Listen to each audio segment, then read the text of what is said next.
All right, guys, what's going on? TJ the Biiig sports guy here. It is Thursday night, and I'm heading over to Lucky Box Sports Cards. This is just 2 or 3 miles down the road from me here, but it's a local card shop.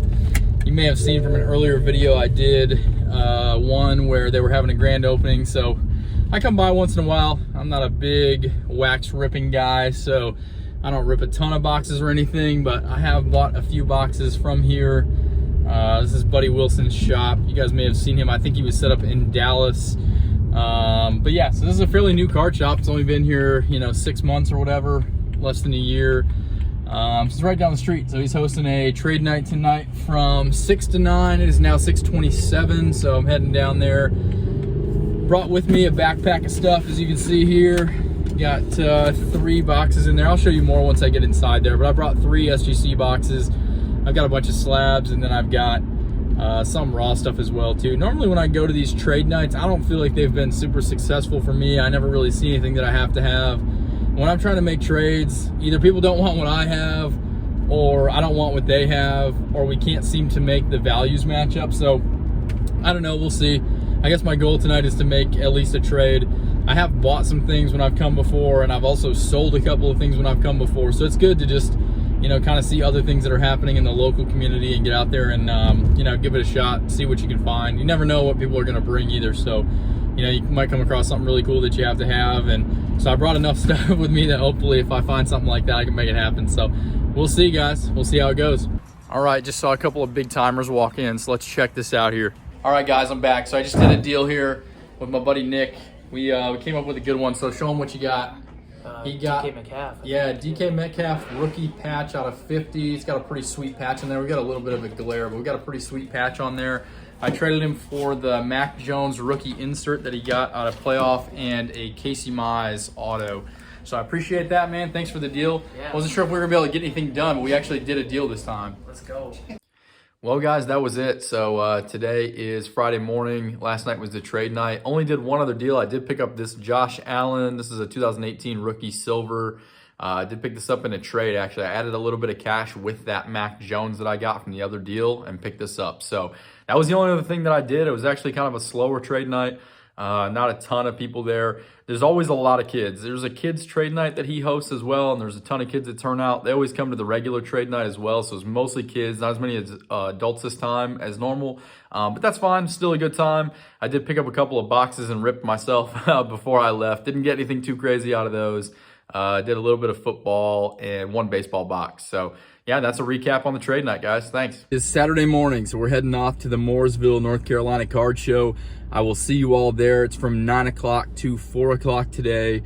So come check it out. I'm gonna be doing a little bit different, as you'll see here in the video, showing the setup of my table and everything today. So hopefully you enjoy this part of the video. Gonna try to get some deals on film as well. So check it out, guys.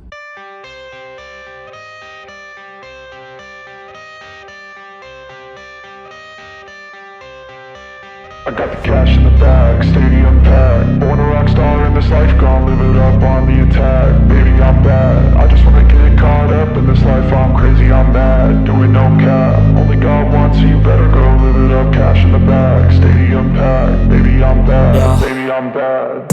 I just wanna stay bad, stay mad. Chip on my shoulder cause they treat me like an outcast. I ain't gonna take that, stay back. I'll be swinging hard till the hits come in all caps. I ain't gonna lay back, pray that someone's gonna help me. Ain't nobody like that.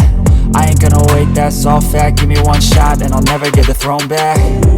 I'm sick of being cautious. I'ma go cause something, can't stop this. I'ma steal everybody's lane, call it shoplift. Early pickup so far from the show today. We got the on-campus Justin Fields and the Leaf Metal Draft Black Justin Herbert. This is a 10 out of 10. So jersey number there for him as well. So picked up both of those. Pretty sweet deal. Guys, we got another pickup. Guy just came to my table and I picked up 2 downtown cards. We got Jalen Hurts and we got DK Metcalf. The Jalen Hurts is very, very clean, but I picked both of these up for $300. So it was a sick deal there. Appreciate that one. Thank you. All right, guys, update. I did sell both of the downtowns. They are gone. So that was a pretty quick flip. We got those today and we sold them. So, well, that is a wrap. So it started on Thursday night at trade night at Lucky Box Sports Cards and ended today with the card show in Mooresville, North Carolina. So I just wanted to show a few more things that I picked up really quick today at the show. I got a Jalen Ramsey number 2 out of 5. That was like $5, so I figured I'd pick it up. I got a Vlad Guerrero orange Bowman out of 25. This is a really cool card too, pretty unique. Don't see this very often. So this is a 2008 Top Stadium Club Beam Team Gary Sheffield auto. And it also is like kind of like an acetate. You can like see through the card as well. I thought that was pretty sick, so I grabbed that. And then on the way out, got a Deebo Samuel Prism Orange Velocity rookie. Had a good deal on that too. It was only like $25. So as you can see, I'm pretty tired. I'm just chilling on the couch here. I got back home tonight and just kind of wanted to do a recap video. Two more things just to talk about the actual show here in Mooresville. Set up by a guy named James with Sports Wax Promotions. I have liked doing these shows. They're a little bit on the smaller side. I don't know exactly how many vendor tables we have, but it's not a huge show. We're pretty fairly packed in there, but it's a pretty good show. If you're a seller, if you set up there, honestly, you can get a lot of traffic because the room isn't huge. So, you know, people can kind of go around one time and check out what everyone has in their showcase. And then they've got time to come back and really kind of go through like the dollar boxes, which obviously I have on my table. So that's kind of nice. Gives you a little bit more time to connect with people as well. Just kind of talk to them and have a conversation and understand what they're collecting, what they're looking for. So that's kind of nice. A little bit of a recap from a buying perspective today. I tried to buy some other stuff, but for whatever reason at this show, the last 2 times I've gone, I've not really been able to buy a whole lot of stuff. I had a package deal set up with another vendor where we just really couldn't agree on a price. So he had 3 slabs and about 4 or 5 raw cards that we were going to do in a package deal.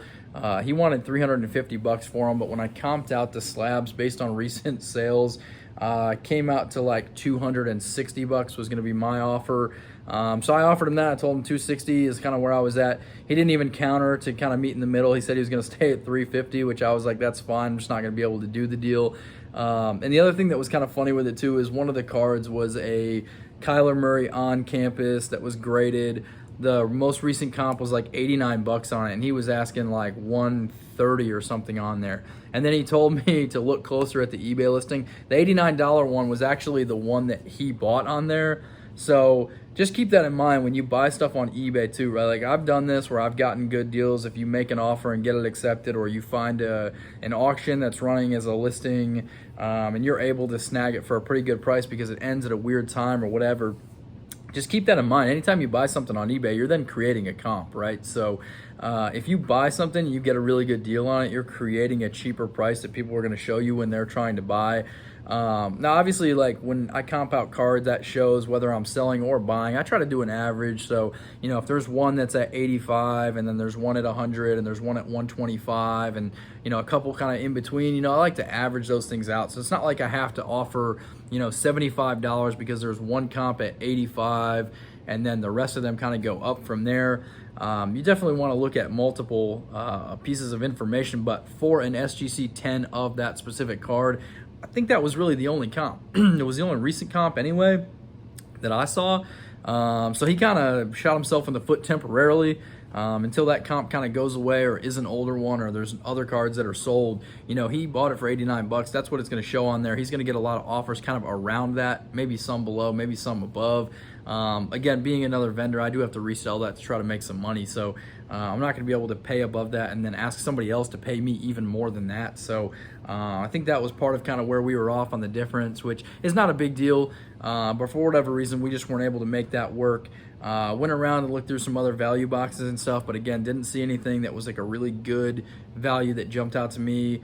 As you guys know, and as you've seen from some of my other videos, I like to buy the $1 to $5 cards and then either flip those for more like on eBay or just kind of find numbered cards that I think have more value. And some of those cards I've even sent to like SGC and gotten them graded if they're in good condition, obviously. I didn't find anything crazy like that today either.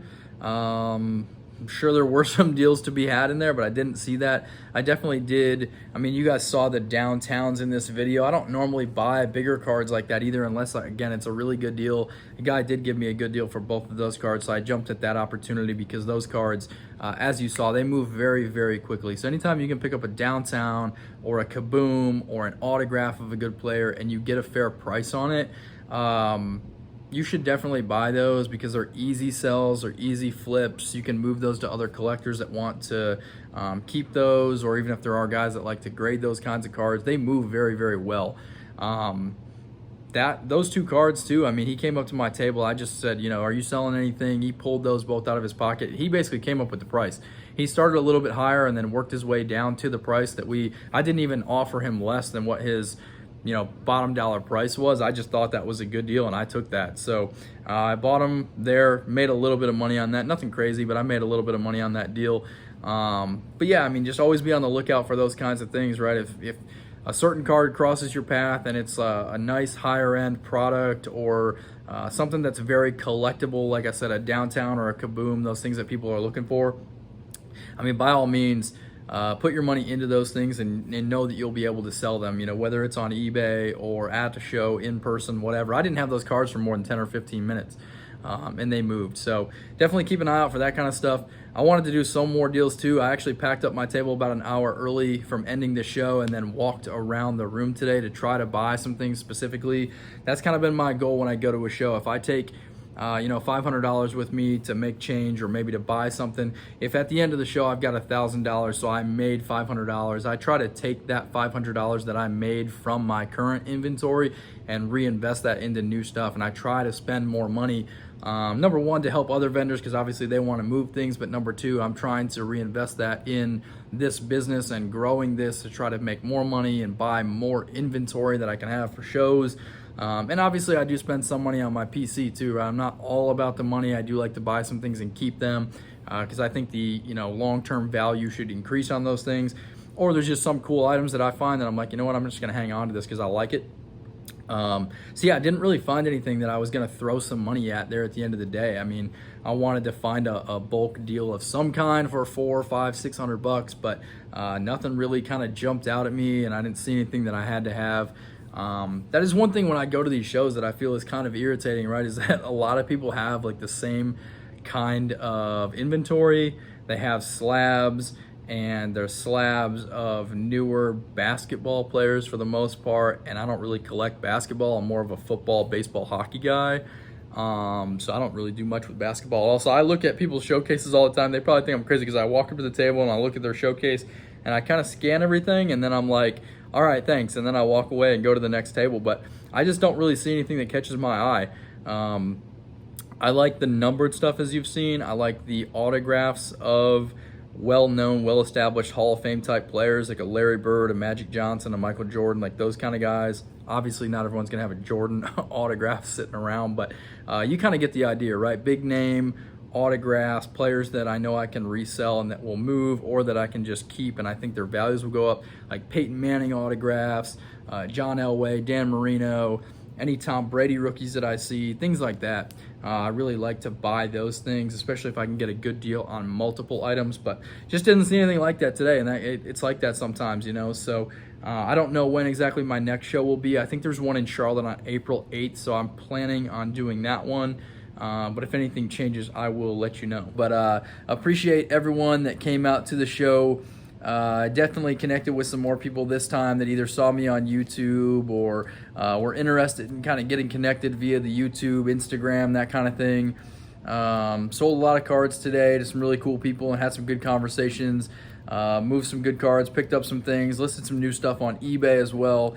So I really like doing this. I like going to shows and kind of showing how I do it. Hopefully you guys enjoyed like the time lapse and everything of getting the table set up and the, you know, kind of seeing what the table looks like there. I still didn't get as many deals on camera as I wanted to get, so I'm going to try to do more of that going forward, kind of incorporate that stuff. But hopefully you guys enjoyed this, and you know, if you've got any questions or want to buy any of these cards, again, just please get a hold of me. I do list them on my eBay page as well. If you haven't liked and subscribed, if you could please do that, that would be amazing. Again, all of my branding across all social media is the Biiig Sports Guy, Biiig with 3 eyes. So if you're looking on Facebook, I do have a group there as well. And then I've got Instagram, and the eBay page is called the same thing. So yeah, thanks guys. Appreciate you tuning in again.